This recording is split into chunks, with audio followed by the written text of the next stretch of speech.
Panginoon, sa iyong awat, tanggapin mo siya sa makalangit na kaharian mo. Nagtungo na siya sa kanyang pamamahinga. Panginoon, sa iyong pag-ibig na bumabalot sa amin, dalhin mo kami sa liwanag ng banal mong presensya. Buong kababaang loob na nanalangin kami para sa aming mananampalatayang si Mother Tommy. Makatagpunawa siya ng walang hanggang kapayapaan sa inyong piling. Makamit nawa niya ang pagmamahal ng pagpapatawad po ninyo. Ikaw ang pag-asa ng bawat isa, ng aming pagkabuhay na maguli at ang aming Panginoon at tagapagligtas. Sa pangalan ng aming Panginoong Hesus, ito pong aming mga dalangin. Amen. Tayo po ay umupo, mga kapatid. Ito po kay Brother Libot na basahin ng iglesyang ito. Si Mother ay mapintuhin at mapagmahal na asawa at ina at lola. Si Mother ay lagi po kaming magkasama sa kainan, sa tawanan, sa kwentuhan, lalong-lalo na po sa prayer meeting, sa mga Bible study. Ang aking kinakagalak, diyan na may appreciate ko ni Mother, no iti istorya. She never told that story about her children, about negative. Lahat po ay mga positibo. Lahat ang kwento niya sa kanyang mga anak, mga apo, ay kabutihan. Hindi siya po nagkwento ng anumang bagay na hindi maganda sa family niya. Dahil tinagpintas na nakita na ugali ni Mother Tommy. Although iti problema, biyag na, ikan kanayon na lang na request during our prayer meeting was her children, her family. Nangasayaan, napintas ti awit, napintas ti kasasaan. Dahil ikan kanayon, yun po ang lagi niyang pinagpipray during Wednesday night in our church. Nang nangruna, di pa nagadal, itikimot na nakili. Always family, di kakararag ni Mother. Ni Mother, napatas ko nga binagbagan na kuman. Naituring ko nga may kadwa nga Mother. At ulit iti panagkadwani, maraming po kaming pinagsama ni Mother. May time na dito siya natutulog sa amin. Wala siyang kasama. Wala siyang kasama, nandito. Kaya sabi ko, may mga kwentuhan. Nung nabubuhay pa si Father Bert, ganun din po si Father Bert. The same attitude.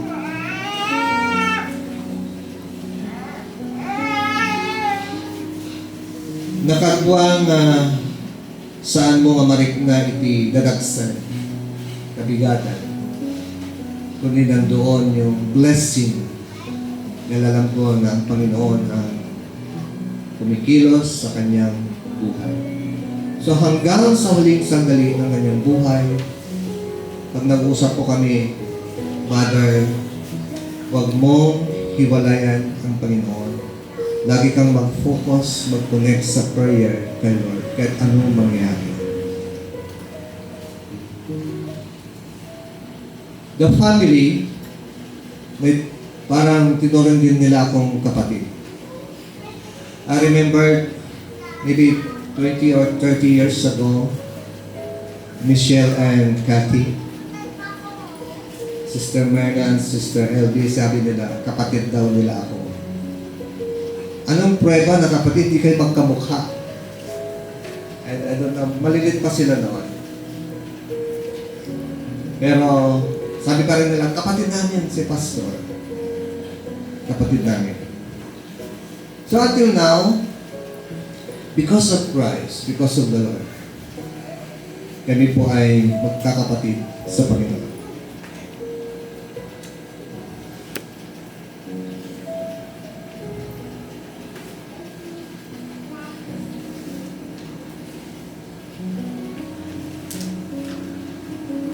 Awan na amin nga barkada na ni Mother Richard Church. Si Nanay Bailey, Nanay Marcin, Papa John, Mama Ine.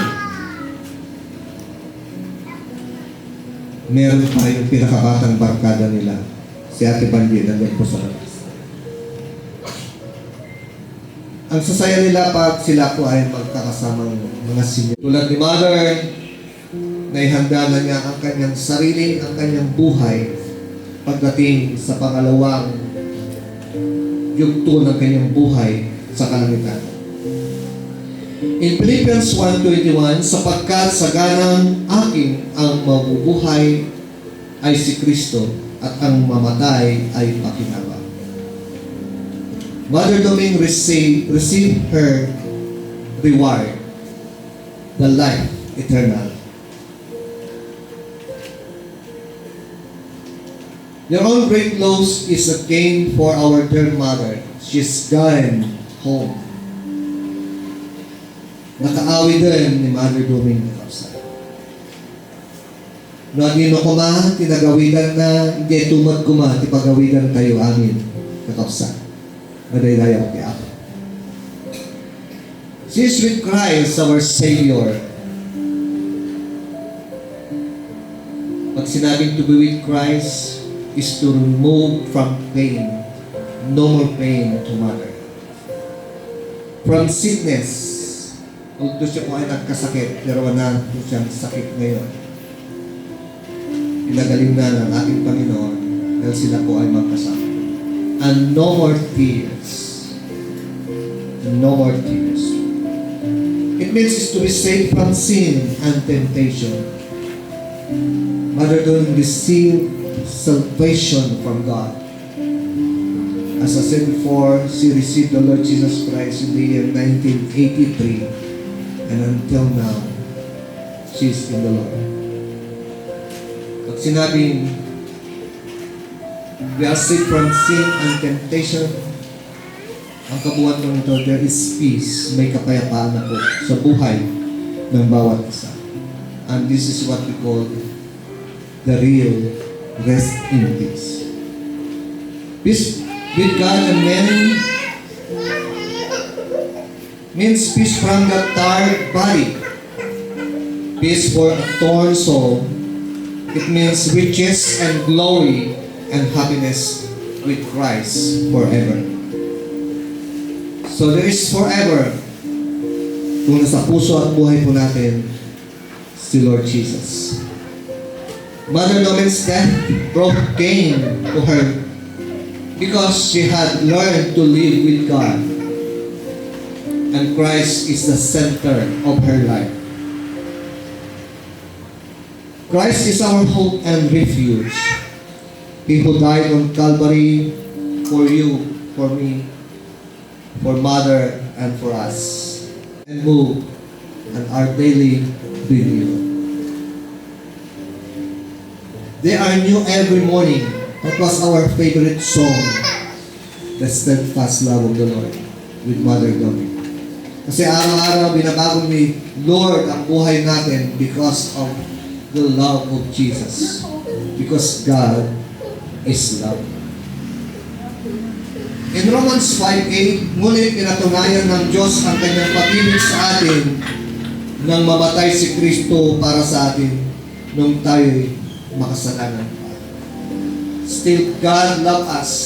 Still God gave forgiveness to us kahit tayo po ay makasalanan because God loved us so much. Ito yung nagbago sa buhay ng bawat isa sa atin. In 2 Corinthians 5:17, kaya't kung nakipag-isa ka kay Kristo, ang isang tao, isa na siyang bagong nilalang. Wala na ang dati niyang pagkatao, sa halip, ito'y napalitan na ng bago. When I meet Mother Toming, marami din siyang pagkukulang sa Panginoon, even her faith, at lahat ng iyon ay nabago. Maraming pagbabago sa buhay niya. Not only, bigay niya ang kanyang kaisa-isang anak upang ang sino mang sumampalataya sa kanya ay hindi mapahamak, kundi magkaroon ng buhay na walang hanggan. Ito yung pinanghahawakan ng isang Kristiyano. Ang pag-ibig ng Diyos ay ating nakamtan. Wala nang sino pa pong mapapawalay at mamatay sa harapan ng Diyos kundi magkaroon ng buhay na walang hanggan. One of our members before, that was 1985. Siya po ay umalis dito sa San Quintin and she went to Cavite and United States. Ang alam ko, sila po ay hindi na nagpatuloy sa paglilingkod. But when she died, he called me. Pumunta po ako, inuwi nila dito sa San Quintin. And their story, nung iniwan nilang San Quintin, he continued to serve God sa kanyang mga anak. Ang aking pong tinutukay ay si Nanay Rosario Dalino. We called her Nanay Jarino. Last month lang po na namatay. In the age of 98, before she died, still singing and praising God. Panood po namin ang kanyang mga video ng kanyang apo, at isa sa kanyang mga apo ay nakasawa din po ng pastor sa Dumaguete. So tuwang-tuwa po ang aking puso masaya dahil we continue to serve the Lord. Even her first daughter, si Sister Nena, we continue to serve the Lord. The challenge here is sundan po natin ang footstep ni Mother sa kanyang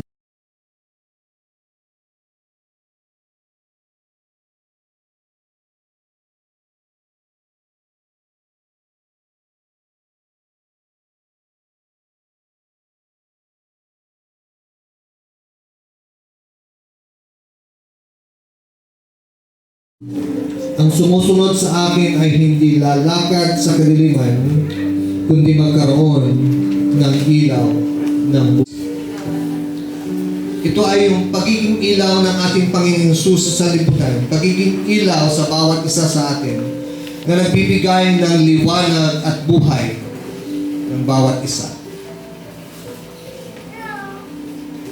So ating ilawan, ang ating buhay, dahil si Jesus ang ilaw ng sanlibutan. And may I request the family, mga anak, then sunod po na lahat, to light the candle. Habang sinisindihan po natin, si Jesus ay ilaw ng buhay ng bawat isa sa atin. Si Jesus ay nagpapakilala bilang ang ilaw ng sanlibutan na nagbibigay liwanag at gabay sa mga nasa kadiliman. Tulad ni Mother, noon ay nasa kadiliman, ngunit sa kanyang pagtanggap sa ating Panginoong Hesus na bilang ilaw ng kanyang buhay, ay nagkaroon ng liwanag sa kanya ang pagiging anak ng Diyos o Kristiyano. Dahil kanyang tinanggap ang ating Panginoong Hesus, ang sino mang sumusunod sa ating Panginoon ay hindi na po lalakad sa kadiliman o kasalanan, kundi magkakaroon ng ilaw ng buhay na nagbibigay ng pag-asa at direksyon sa buhay. Ang higit sa lahat, ang kagalingan ng buhay. Dahil ang ilaw ng buhay na binibigay ng ating Panginoong Hesus ay hindi lamang tungkol sa pisikal na liwanag, kundi pati na rin ang spiritual na liwanag na nagbibigay kabuluhan at layunin sa buhay.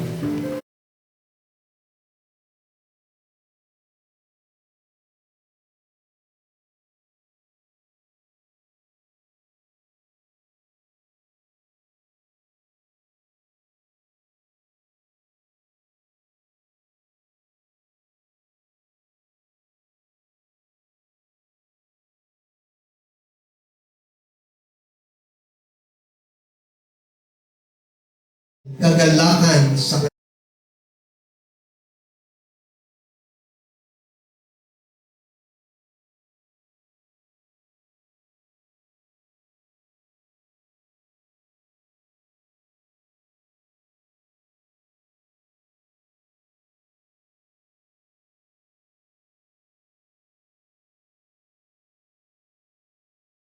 po ang sa ating lahat. Unang-una, nagpapasalamat ako sa Panginoon sa buhay ni Ma'am Tuming. 94 years na binigay ng Diyos sa kanyang buhay. Kaya salamat. Salamat sa Diyos. Salamat, Mama, sa pagmamahal mo sa amin, sa aming magkakapatid. Salamat.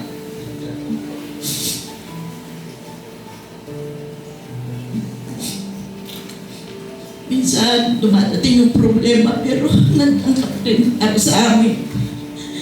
Ikaw yung gumagabay sa amin. Ikaw yung nagbibigay ng kapayapaan sa aming mga kapatid.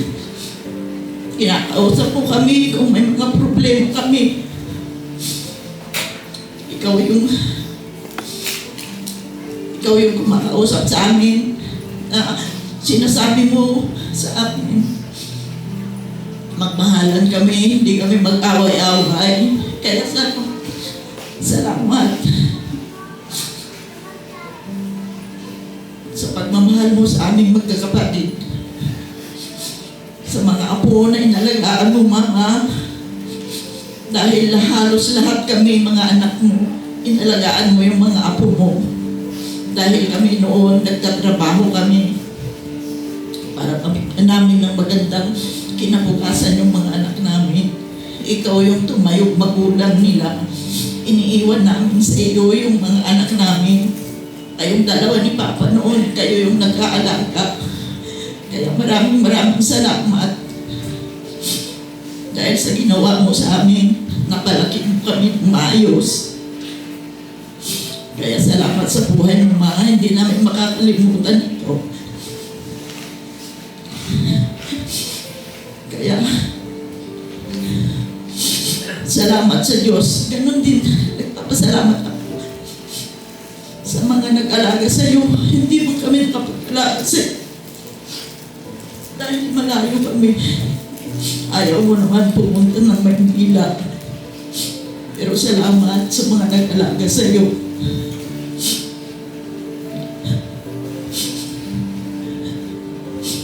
Nawalan ka lang, pero yung mga apo mo yung pagkatingin sa iyo, hindi yung mga anak mo. Dahil hindi kami nakauwi. Sorry, Mama.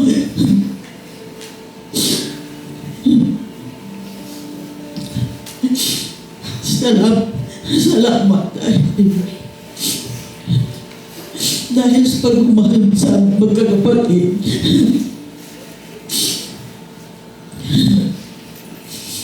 Salamat sa buhay mo. At salamat na rin ako sa mga nakiramay sa amin.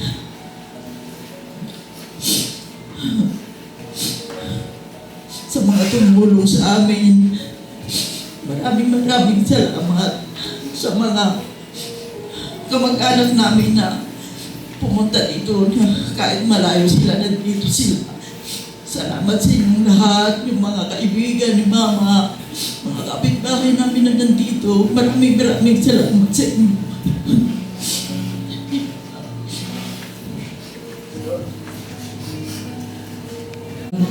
Nagpupuri na papasalamat ako sa Panginoon sa buhay ni Mother kasi sabi nga ng TLB, inalagaan. Siguro kung meron siyang inalagaan na matagal sa amin, kaming tatlong magkakapatid yun. So, yung 2025 has been a very challenging year for the family kasi ito yung time na na-experience namin nagkasakit si Mama. Pero, ito rin yung panahon na pinakita sa amin ng Panginoon kung gaano ka-importante ang isang pamilya. Nagpapasalamat ako sa buhay ng mga kapatid ko, ng mga hipag ko, ng bayaw ko, ng mga pinsan ko. Kasi nung panahon na may sakit si Mother, naggumawa kami ng isang GC. So sa GC na yon, kapag meron kaming kailangan, ako yung nagkukumand, ako yung madalas na mag-command. So pag nag-message ako doon, activated lahat. May mga pinsan ako sa side ng mga opisyal. They are willing to sacrifice. Naghanap sila ng dugo kasi ito yung mga panahon na naghahanap kami ng mga dugo. Yung pinsan ko, pati dugo niya, ibinigay niya. Yung mga kapatid ko, nagbantay sa ospital, yung noong unang time na ospital si Mother. I remember, galing ako ng Pampanga. So dumating ako mga 11:30 na siguro ng gabi dito sa Tayo. Tulog siya, pero nakita niya ako, nagising siya, tapos sabi niya sa akin, huwag kang iiyak. So ang sinabi ko sa kanya, hindi ako iiyak kasi alam ko na matatag ka, alam ko na kasama ang Panginoon at alam ko pagagalingin ka ng Lord. Nagpapasalamat ako sa Panginoon kasi binigyan niya ako ng opportunity na maalagaan siya. Noong time na may sakit siya, nasubukan ko na maghugas-hugasan yung puwet niya, maghanap ng gamot para sa kanya. I need to stay late at night, nasa ospital ako kasi nag-antay ako ng kabot na ibibigay para sa kanya. So, nagpapasalamat ako sa Panginoon kasi though it's a challenging time, pero binigyan ako ng pagkakataon ng Panginoon na ibalik kay Father yung sakripisyong ibinigay niya sa amin nung kami yung inaalagaan niya. So, sa panahon ng pag-alis niya, nandito kami, July 28. So, during the time na nagbakasyon kami, inilipot namin siya dyan sa bahay niya. Talaga nag-usap-usap kami magpipinsan na parang dadalawin siya. Yung ibang mga pinsan ko, nauna nang dumalaw. So, nung dinalaw namin siya, nakita namin siya na talagang medyo mahina na. Pero buong maghapon namin siya nakasama, iniikot namin siya sa bahay niya. Masayang-masaya siya kasi nakita niya maayos na yung bahay niya. July 30, sila mami ko, magbabakasyon sila kasama sila Tita Elvie ko. Pupunta sila ng Bohol at saka ng Cebu. 30 ng gabi, yung hipag ko, tinawagan ako. Sabi sa akin ng ganyan, Lynn, si Mother nagdi-deliryo. Sabi niya ganyan sa akin. So, ang unang tinanong ko, na-revive niyo ba? Yun yung tanong ko. So, nung sinabi nila sa akin na na-revive, sobra akong thankful. Nagkaroon pa kami ng pagkakataon na makapag-usap sa phone, through video call. Nakapag-pray pa kami together. Tinawagan ko sila Pastor Garlana kung pwedeng puntahan nila, dalawin, at saka ipag-pray. Alam niyo, napakabuti ng Panginoon kasi 1 week wala sila nanay ko. Pero hindi i-spoil ni Mother yung bakasyon ng mga nanay ko. Ako kasi intentional na hindi ko sinabi na nag-delirium na siya. Pero inantay ni Mother talaga na makabalik yung mga anak niya galing sa bakasyon bago siya talaga umalis. So, si Mother yung last moment niya, iniisip niya pa rin yung kapakanan ng mga anak niya. Iniisip niya pa rin yung kapakanan ng mga nag-aalaga sa kanya. Nung nawala po siya, tama yung sinabi ni Pastor na siya walang nakakita. Nilibasan niya yung mga nag-aalaga sa kanya. Hindi niya hinayaan na makita ng mga nag-aalaga sa kanya yung last breath niya. Pinapunta lang yung hipag ko sa kusina, yung kapatid ko. Hindi namin dahil si Man dahil nasa bakasyon kami.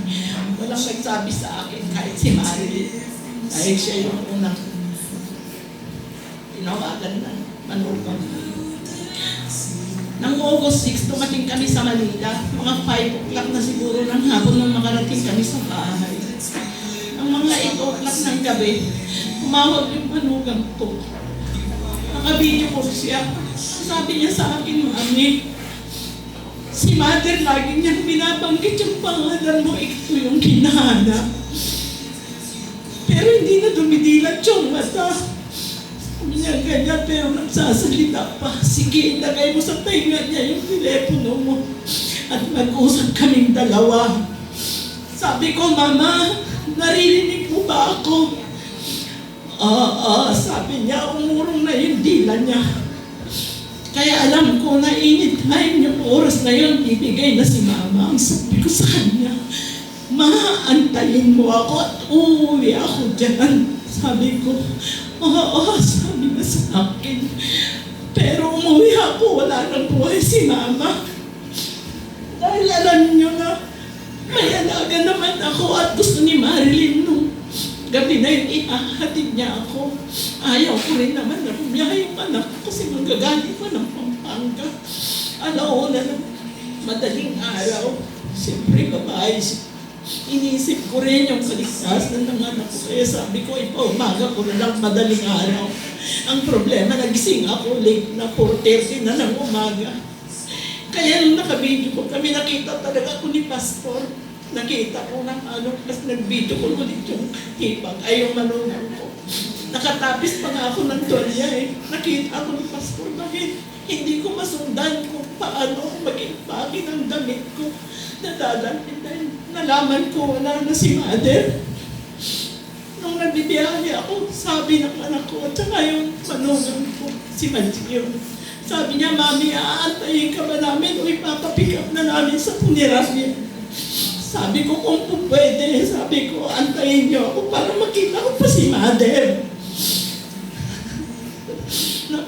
ng Panginoon dahil pagdating ko ng alauna ng hapon dito, naabutan ko pa si Mother nandun sa bahay ni Jong. Pero nakita ko yung itsura ni Mother, masayang masaya. Walang kulubot sa noo. Naka-chin up pa yung mama ko. Parang nagyayabak pa sa amin. Naka-smile siya. Kaya alam ko na masayang masaya yung nanay ko. Hindi man namin nakita na magkakapatid dahil dapat kaming magkakapatid ang nasa tabi niya nung oras na mamamaalam na siya. Pero yung manugang ko yun, kikita ko.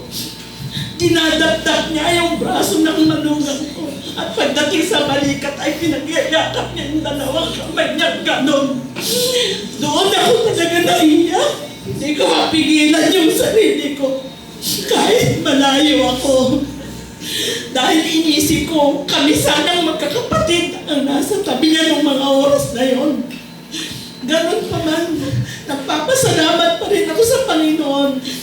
Dahil yung batang inalagaan niya, 1.5 months, iniwan ko na kay Mama. Kaya ko naman kumuha noon na mag-aalaga sa mga anak ko. Pero sabi ko, yung pangungupa ko sa mag-aalaga sa mga anak ko, itutulong ko na lang sa magulang ko dahil alam niyo, hindi, sa mga nakapaligid sa amin, alam niyo kung ano yung buhay meron kami noon. Kaya gusto kong matulungan yung magulang ko. Pero Ma, hindi ka nagsisi sa inalagaan mong bata, Ma. Nagkabalok-baloktot yung daliri mo dahil sobrang likot yung anak ko. Pero binigay niya yung the best niya, Mama. Binigay niya yung the best niya, Mama. Hindi lang yung anak ko, pati yung manugang ko. Nakikita ko ba kung paano pa nila-alagaan? Paano kuskusin pag ikaw ay nakakadumi, hindi mo maiabot sa siyan. Kaya nag-decide ako, Mama, ipaayos yung bahay mo. At lalo ko talaga this year, uuwi na nga sana ako dito, itatransfer ko na lang yung apo kong inaalagaan para maalagaan kita. Pero hindi mo naman naantay, Ma. Inantay mo lang na mabuhay yung bahay. Napakabuti ang Diyos sa buhay mo, Mama. Ma, ang hiling ko, Ma, pagduklurin mo kaming magkakapatid at magmahalan kami. Wala sanang maging problema sa amin dahil wala ka na. Yun yung lagi kong gabayan mo kami, Mama, dahil bilang ako yung nagiging panganay na ngayon. Hindi ko na alam, Ma. Wala ka na mag-advise sa amin. Maraming salamat sa mga taong tumulong at nagdasal sa mama ko nung panahon na na-hospital siya. Alam ko, ang mga kapatiran dito sa church na ito, lagi niyong isinasama sa panalangin yung nanay ko. Minsan pag nagkakasakit si Mama, tama yung sabi ni Pastor, kapatid namin siya kasi siya yung una namin sinasabihan, ipag-pray mo, Pastor, si Mama may sakit. Maraming salamat, Pastor, sa pagmamahal mo sa pamilya namin. Ganon din sa mga bayaw ko, mga pamangkin ko na tumulong sa mga problema pag dumadating yung mga problema sa buhay namin. Alam ko na nagkakaisa kami pagdating sa mga bagay na yan. Laging ako yung nangunguna. Tama yung sabi ni Marilyn na siya yung tagamando sa mga pinsanin niya kasi siya yung pinakamatanda sa magpipinsan. Ako naman yung tagamando sa mga kapatid ko kung paano yung gagawin namin pag may mga problema kami sa buhay namin. Maraming salamat, Lord. Dahil napakabuti mo sa pamilya namin.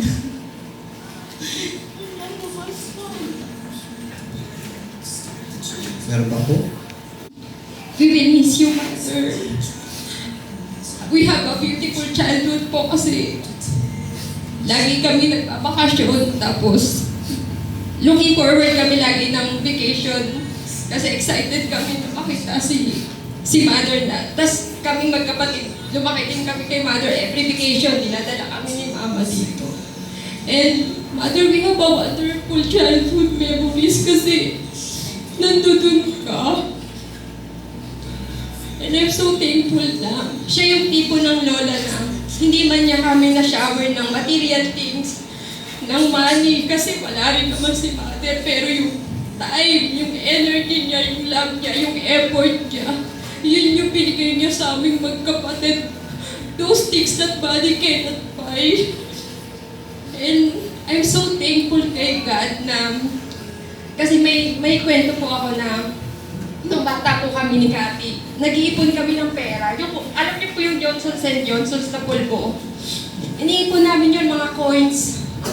Tapos nung napuno na namin yung pulbo namin, tag-isa kami magkapatid ng pulbo, tinanong kami ng mama ko, anong gagawin niyo dyan sa pera niyan? Parehas kami ng sagot. Sabi namin, ibibigay namin kay mother pag bakasyon namin. Ibinigay namin yung coins, binuo ng mama ko, nakaipon ata kami magkapatid ng 300 pesos, parang baka grade 3 ako, grade 2 yung kapatid ko, parang ganun. Tapos binigay namin kay mother. Bata pa ako, pero yung joy na nakita ko kay mother, takang-taka siya, ano to? Sabi niya. Sabi namin, mother, para sa'yo yan. Sure kayo na ibibigay niyo sa akin, hindi niyo ibibili ng laruan? Sabi namin magkapatid, mother, oo, para sa'yo. Yung joy na nakita ko kay mother, di ko nakalimutan yun kahit bata pa ako. Yung joy na yun, that became one of my inspiration na kailangan I will be able to give up to this person. Na kailangan lagi ko makikita yung same joy ng araw na yun. Kaya nagpapasalamat talaga ako kay Lord kasi the Lord have blessed her with long life, yung long years, 94 years. Kasi every funeral, di ba po, it reminds us na parang sana, may mga ganun moment sana nagawa ko to. What if nagawa ko to? Pero thankful po ako na wala akong ganung moment. Kaming magkapatid, wala kaming ganung moment kasi I know na on our own way, nabigay namin not only sa salita, hindi lang sa sinasabi namin na mahal ka namin, but our action have shown na kung gaano namin kamahal and in honor si Mother. Kaya very thankful po ako kay Lord na nabigyan si Mother ng mahabang buhay. And ganun din po, parang reminder lang to everyone na habang buhay yung mga mahal nyo sa buhay, love ng yung best nyo ibigay ninyo, na sana wala kayong maging what if moment na sana nagawa ko to. Parang ganun. Habang buhay, habang naririnig kayo, habang nakakasama nyo, ganun dapat ipakita na ninyo kung gaano nyo kamahal yung isang tao. And I always pray that God Shalom will cover every one of us. And Mother, thank you for fighting a good fight. Thank you for finishing this race very well. And alam niyo yun yung kinikilig ako na parang naririnig ko how God is talking to Mother right now. Well done, my good and faithful servant. Mother, rest well and enjoy heaven. Till then, Mother. We will going to miss you, pero alam namin na mas masaya ka na kung nasaan ka. The Lord gives and the Lord have taken away. Blessed be the name of the Lord. Umaga po sa lahat. Una-una sa lahat, papasalamat kami sa Panginoon dahil si Mother, mula sa po na ano ako sa kanila, at ngayon, wala siyang masasabi kundi nasa ang pangalan ko sa dapat. Wala. Dahil nagpapakasyon sila, pero wala ako. So, sa ngayon sa panahon na ngayon, we thank God for the blessing that we have given to us. Not only for my mother, not only for my family, but for all. We thank everything with God. So, wala na akong masasabi dahil lahat ng asawa ko naisabi niya na lahat. ang ano ko lang, yung pagmamahal natin sa bawat isa ay mananatiling buwan. Hanggat ngayon, kahit wala na si Mother. Dahil marami kami sa magkakapatid, marami sila magkakapatid. So, in the first place, yung mga pamilya ko, yung mga anak ko, siya, mismo, silang dalawa ni Father, ang naghihirap sa aming mga anak. Dahil kami mag-asawa, may work kami sa Manila. At nakikita namin yung hirap ng dalawang matanda ng mga anak namin 3. Hanggang lumaki sila. Pero wala na akong masasabi sa kanila kahit we thank the Lord dahil ginawa niya lahat ang pamaraan bawat isa sa aming pamilya. Thank you, Lord. Thank you, Jesus, Mother. Nasa puso ka namin kahit pero pagkikita pa rin tayo ng araw. Lord, mata mo si Mother, pagkakasama namin, gusto namin makita siya. Pagdating ng araw, magkita-kita rin kami sa langit. Thank you, Lord. Thank you, Jesus. Nagpapasalamat ako sa Panginoon at lalo na kay Mother. Bagamat hindi kami sa material na bagay, minahal kami ni Mother. Lalo na ako nung bago pa lang kami nagsasama mag-asawa. At sa madalit sabi, nagtanang kami niyan ng asawa ko. Siya nagdepensa sa akin, si Mother. Narinig ko sa pag-uusap nilang ni Father Bert na, si Father Bert na huwag mong sasaktan ng manugang mo. Ako ang makakalaban mo. Yun ang hindi ko makalimutan sa kalang buhay ko. Na dinipensa ako ni Mother, sino ba ako para sa depensa ni Mother? Ganon ang pero inano niya ako.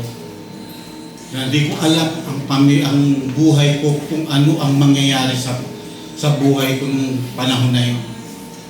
Kung masasaktan ba ako o ano ang mangyayari. Pero andyan si Mother. Dinipensahan niya ako. Hinawakan niya ang buhay ko. Siya ang tanging mother ko na bagamat hindi man namin nasuportahan ng material na bagay yan. Sa panalangin namin sa Panginoong Diyos, kasama namin, pinag-ano ng pamilya ko. At alam ni Mother kung gaano kami sa buhay namin, ang pamumuhay namin. Alam ni Mother yan. Siya ang nagtuturo sa amin at tumira din sa amin kahit paano yan. Nakakausap namin yan nakakausap ko yan si Mother. At ang isa pang hindi ko makakalimutan na Mother, tuwang-tuwa yan pag nagmamano ko sa kanya. Nangingiti yan. Andyan si Mother. Maraming salamat, Panginoon, at nasa sa inyo na ang buhay ni Mother. Hinawakan niyo. Maraming salamat.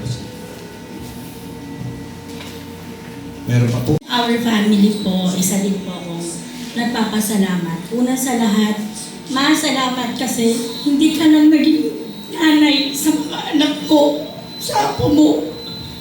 Naging nanay ka rin sa church na to. Tapos thank you kasi lagi mo kami pinag-pray. Lagi kang, ang dami-dami mong namimiss pa. Lagi kang nag-pray ng mga pangarap mo, ng mga gusto mong makamit. At ngayon nandyan ka na. Tapos thank you, Ma, sa tagal ng panahon. Sana nabigay namin lahat ng effort namin sa'yo. Sana hindi kami nagkulang. Wala kaming material na bagay na kayang ibigay sa'yo, Ma. Dahil alam mo yung buhay namin. Talagang hirap din kami.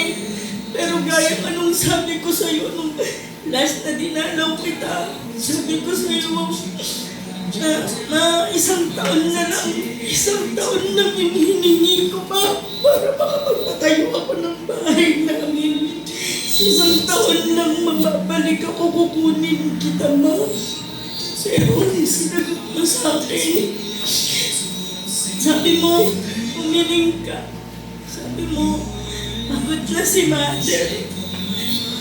Ma, ang lakas-lakas ng faith mo. Hanggang nasa Manila ako, mahina ka na. Pero tinawag ka pa rin ako. Talagang nagpapanaginip ka na sinabi mo umuwi ako dahil hinahanap mo ako. Tapos nung tumawag siya niyan, sinabi niyang patay ka na. Hindi ako makagalaw. Hindi ko alam kung paano ako magsisimulang magtrabaho. Pero hanggang sa kailangan kong tapusin. Pero after one night lang na nagpanaginip ka na naman, sabi mo sa akin, umuwi ka na, hinahanap na kita. Kaya umuwi ako ng Sundays. Hiniyak ko na lahat ng pagsisisi ko. Kadala sa papa ko. Dahil kaya ko. Pakikinggan ako ng papa ko.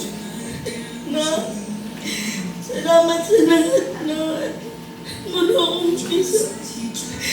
Salamat kasi ikaw yung nagiging kakampi ko sa mga panahon na wala na akong mapapalapitan. Salamat na sa pagyakap mo sa akin mula bata ako hanggang sa nagkaroon ako ng mga kapatid. At salamat pa sa pagbibigay ng halaga sa buong family. Mama, mahal na mahal ka namin.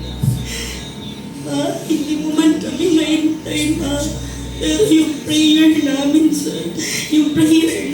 Ma, kay God na patuloy ka niyang i-guide.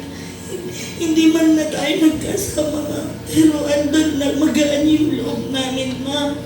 Kasi baon namin lahat ng turo mo. And thank you, Ma, sa pagiging nanay, pangalawang nanay ng mama ko. Thank you. Kasi ikaw yung naging kakampi niya, Ma. Ikaw yung nandyan para sa kanya sa mga panahon na may problema. Ikaw talaga, Ma, yung nagko-comfort sa amin, Ma. Ma, ngayon, Ma, dyan sa heaven, makakain mo na palagi yung favorite mo, Ma. Yung sabi nga nila, pag matanda na, hindi na pwedeng kumain ng mga seafood. Pero makakain mo na sa heaven, laging favorite mong hipon, Ma. Diyan, hindi mo na kailangan magbalat, hindi ka na namin kailangan pagbalatan, Ma. Kasi dyan sa heaven, kakainin mo na lang siya. Alam ko man na dyan sa heaven, wala ka nang magiging problema. At nandiyan na din yung ibang anak mo. Naiyakap din sa'yo, Ma. Patuloy mo kaming tignan dito, Ma. Patuloy man ikaw yung mag-remind sa amin na kung ano yung mga turo mo. At patuloy na magiging faithful kami kay God. Dahil sa mga turo mo. Yun lamang po, thank you po. Nagluluksa sa kanyang pagkawala.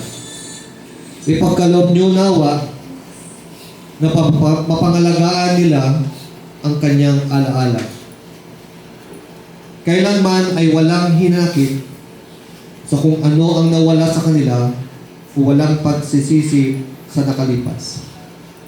Panginoon, laging may pag-asa sa inyong walang-hanggang karyan kung saan magkakapiling kaming muli. Ang aming mga kapatid ay patuloy na naglilingkod at nanampalataya sa inyo. Ang aming kapatid, ang aming nanay, si Mother Doming, ay galing sa Alabok at magbabalik siyang muli sa Alabok. At ibinigay na ninyo ang kaligtasan at napagkalooban na ng buhay na walang hanggan para sa Kanya. At siya po ay nasa inyong piling na. Mga kapatid, pagpalain ang buhay at kaluluwa ng ating kapatid na Sister Dominga C. Calderon na may buhay na walang hanggan sa piling ng Diyos sa kanyang kaharian at magkaroon ng kaligtasan ang kanyang buhay, lalong-lalo na, Panginoon, ang naiwang pamilya. Sa ngalan ng Diyos Ama, ng Diyos Anak, at ng Diyos Espiritu Santo, ito po ang aming mga dalangin. Amen. Pili po ba na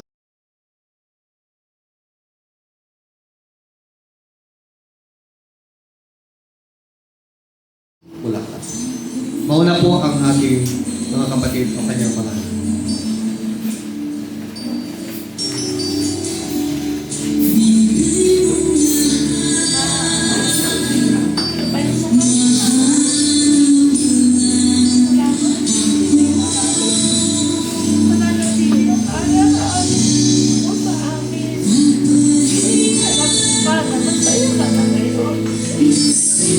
Ang iyak namin na ito, Mama, ay iyak pagdadalang sa iyo. Kasi iyak ito.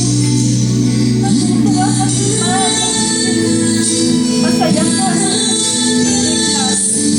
Pero mananatili ka sa puso namin, Mama. Kabayan mo kami magkakapatid na.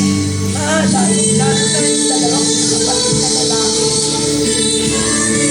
Kasi